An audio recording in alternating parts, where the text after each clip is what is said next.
Good morning, everyone. Welcome to Social Live. Happy almost second week of January. We've got an exciting show today. Lots of fun updates. Lots of fun updates and a very special guest. We do have a special Maggie guest. Politi is here with 2 tickets to the New York Indie Film Festival. So start sharing right now, and she's going to come on and tell us all about what you'll be able to see and the shorts that are going to be featured from her production company there.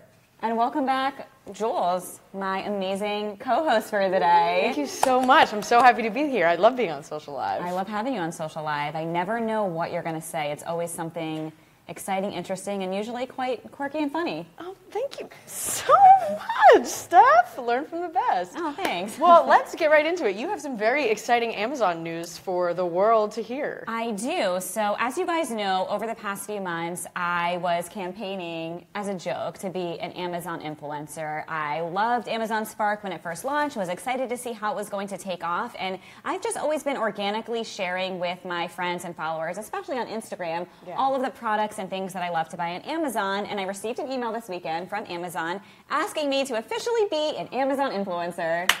Thank you. So proud of you and excited for all your shares. I know. I can't believe it. So I set up my page on Amazon. They have a very easy process to follow. And essentially, when I share my links to other people and they want to purchase the products I'm interested, it's basically affiliate marketing. So I would earn a commission from Amazon for things that I'm organically sharing anyways. So we knew Amazon was going to set up a program like this, and definitely excited to try it out.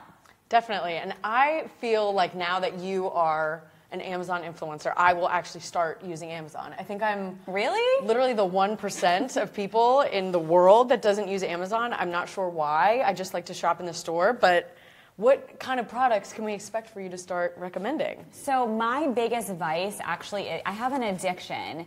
It is to something called fruit leather, Stretch Island fruit leather. They're basically like fruit roll-ups, but apparently they're healthy. There's a little bit of natural sugar in there, but the apricot fruit leather is incredible. So I actually buy them by the bulk on Amazon, and I have it set up to reorder. That way I get a % off, because you know I'm always looking for the best deal. Yeah, so I'm not going to be buying that. I know.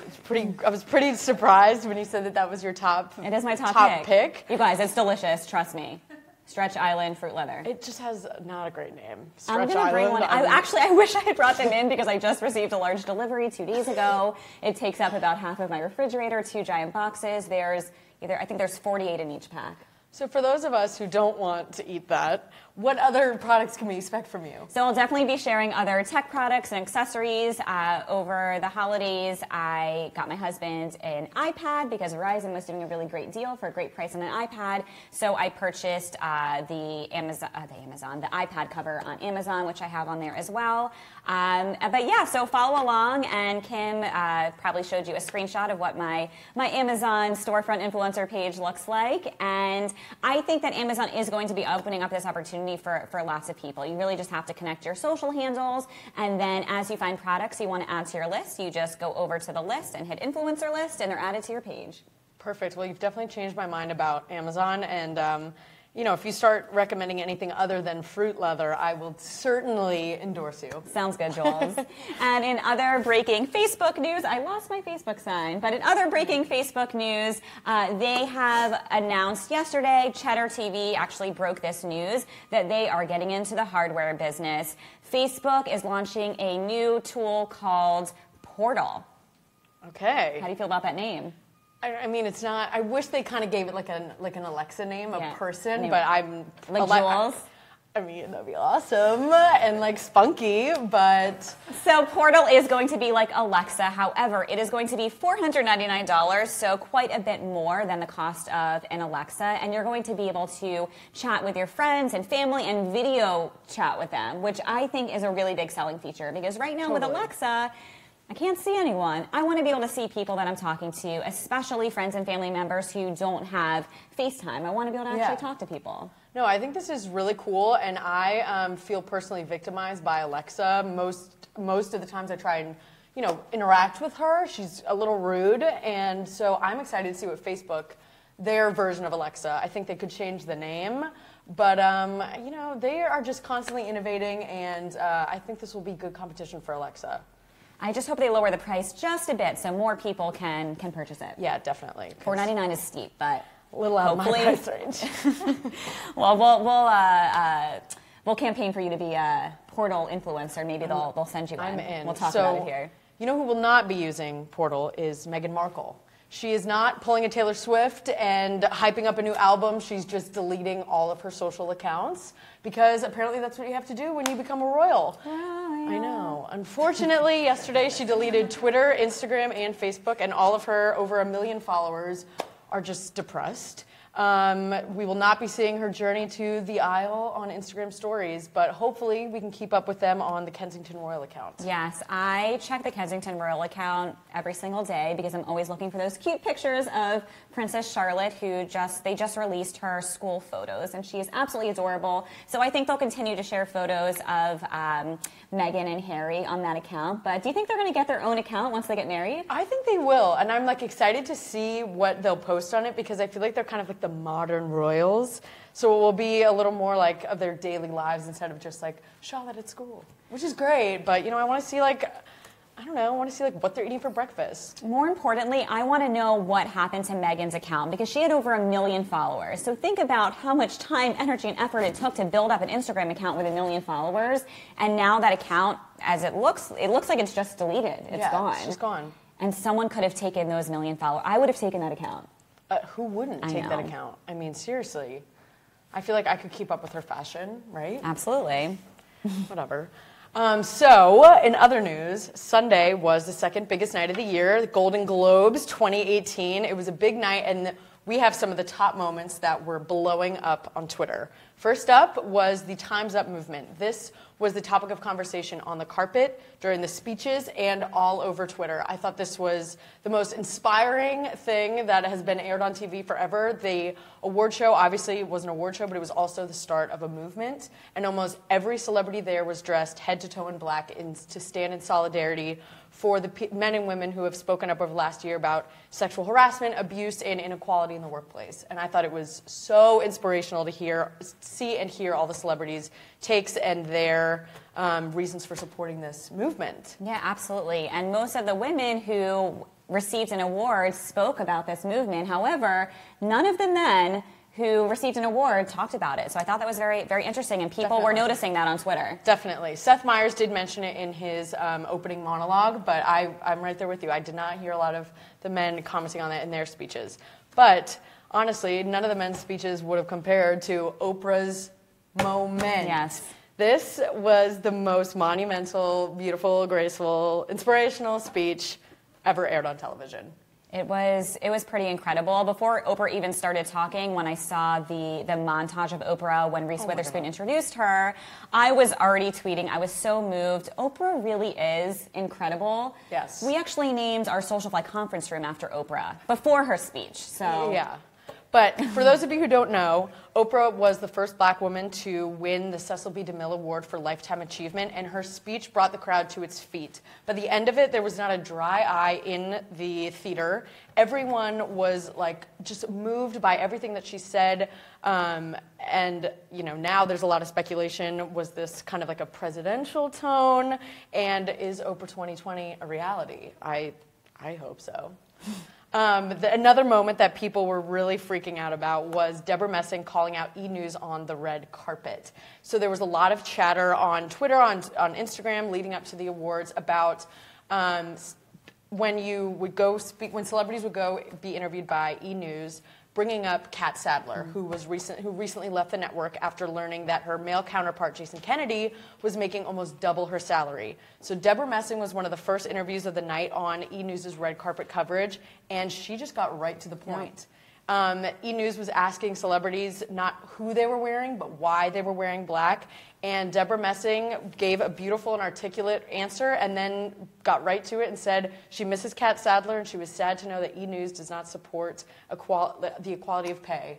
And I mean, Twitter blew up. Yeah, Twitter blew nuts. up as usual. Yeah, and she was not the only celebrity to comment on this. Laura Dern, Sarah Jessica Parker, Eva Longoria, and a few others made mention of this. But Deborah Messing was the first, and she was not messing around.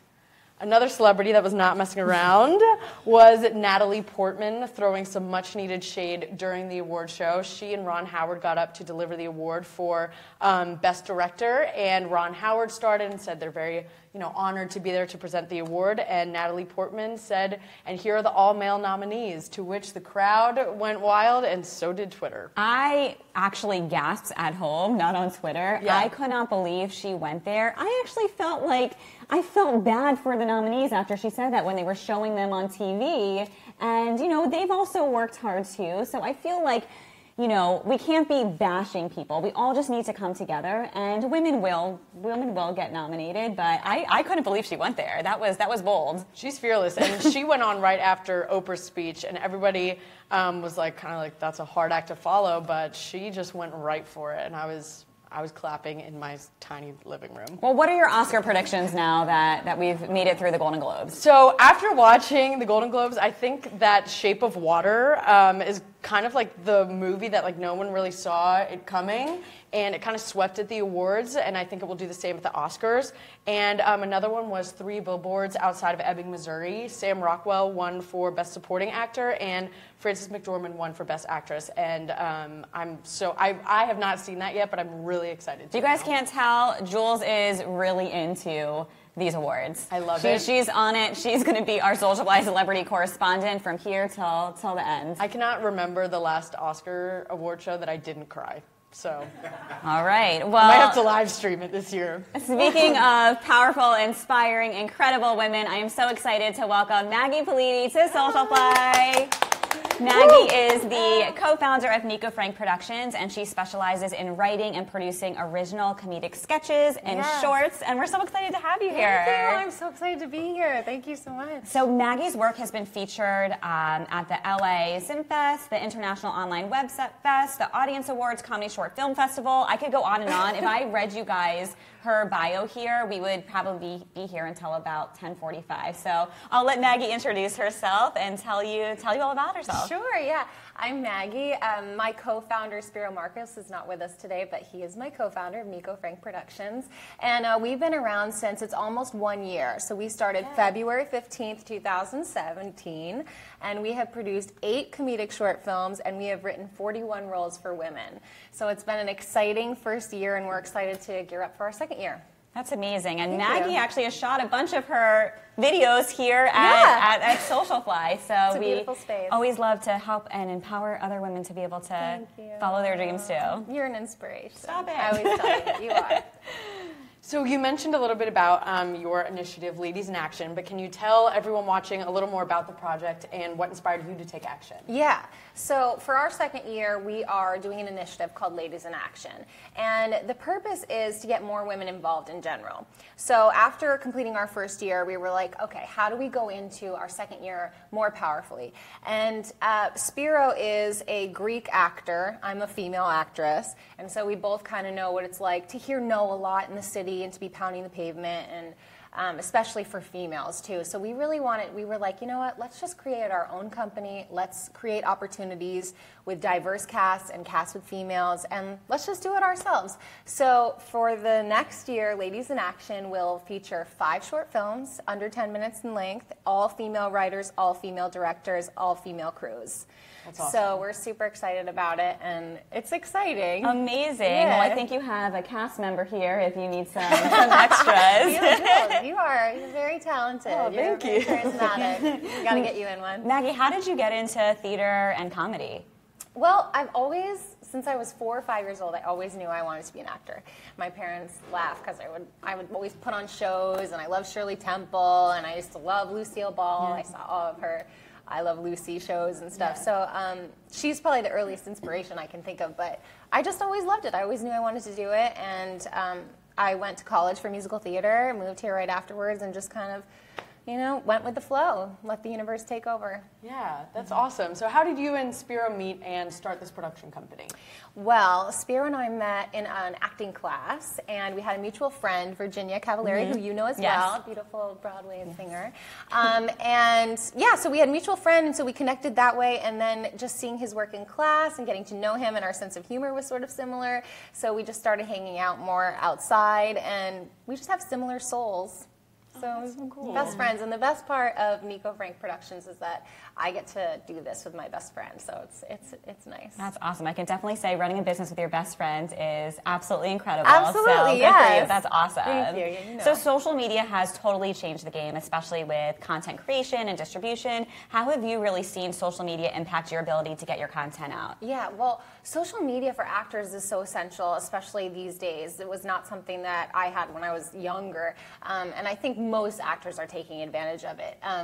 YouTube is something that we put all of our videos out on first, and it helps with views. Our tasting notes was the last short that we just came out with, and it has close to 14,000 views now on YouTube, which is exciting. Yeah, it's hilarious. Thank you. Oh my god. And we use sites like Reddit, Funny or Die. We have Instagram. We have our own website, which is nice because people can just go right there and see everything we've done.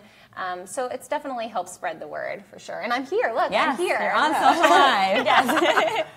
So you've produced a ton of content, like you were saying, but which piece has been the most meaningful or your favorite piece of video content? I think I would have to say Never Have I Ever, which was a piece that we released two shorts ago, because I wrote the piece and it really turned out exactly as I wanted it to. It had all the elements. It had amazing sci-fi involved, a lot of special effects. The cast was amazing. One of the actors, Will Porter, I worked with 10 years ago. We did 7 shows together, my first summer stock. So it's nice to use friends. And then we had an amazing actress come on board, Manon Matthews, who was amazing. And I think that one I was just really pleased with the overall outcome. And we'll be putting comments or a link in the comments below so you can watch all of Maggie's shorts as well. I want to know, who is your dream person to work with? Who's number 1 on your list? Oh, gosh. Aside from Oprah, obviously, right? Yeah, Oprah. Gosh, I think in a dream world, do you watch Broad City? Yes. I would love to have, Alana and Abby. Did you run into one of them? In a dream I world. saw them at the Pride Festival, and I was just like, oh my gosh. But my friend used to work there, and she said it was like the coolest set, and they were amazing. Yeah, that would be a dream come true. But I think really the purpose of the project is to involve women that are around that we don't necessarily know about. Yeah. We just actually started accepting submissions for Ladies in Action, and we've gotten about 35 submissions so far. And the women that have submitted scripts, I'm just like, how do I not know this person? I just got the chills. Yeah, That's so amazing. I'm really excited to see the women that we get to work with that aren't necessarily famous, but are just as talented, just as motivated, so we can work together, collaborate. That's so cool. You mentioned your sketch tasting notes, and I was wondering if it is inspired by real life events. Jules was talking about this yesterday. She's like, I watched the beginning and then I got into it and I could not stop laughing. So Tasting Notes is actually the first short that we produced that we didn't write ourselves. So our friend Corey Stonebrook, who's been in a lot of our shorts, he's a hilarious actor, he came to us with this script and we were like, you know what, it's time to start producing other people's things as well. As far as I know, it's not real life inspired, but we did want to release it towards the holidays because when you go home for the holidays, you sort of realize you have those family members that are not necessarily on the same political flow as you, and so or mental. Yeah, yeah.